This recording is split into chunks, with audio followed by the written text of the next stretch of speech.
नमस्कार, मेरा नाम पृथ्वीराज पुरकेसर है। मैं कक्षा 3 में पढ़ता हूँ और मेरे स्कूल का नाम है कैलाशर केंद्रीय विद्यालय और आज मैं खुदराम बोस बना हूँ।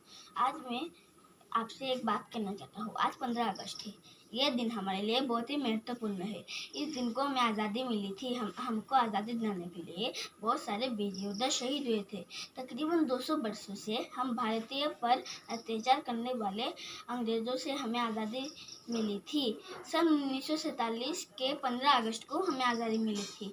तब से लेकर आज तक हम 15 अगस्त के दिन स्वतंत्रता दिवस मनाते हैं और उन वीर योद्धा को याद और सम्मान करते हुए मैं आज एक गाना गाना चाहता हूँ। ए मेरे वतन के लोगों, जरा आँख में भर लो पानी, जो शहीद हुए हैं उनकी जरा याद करो कुर्बानी। तुम भूल न जाओ उनको, इसलिए सुनो ये कहानी, जो शहीद हुए हैं उनकी जरा याद करो कुर्बानी। जय हिंद, नमस्कार।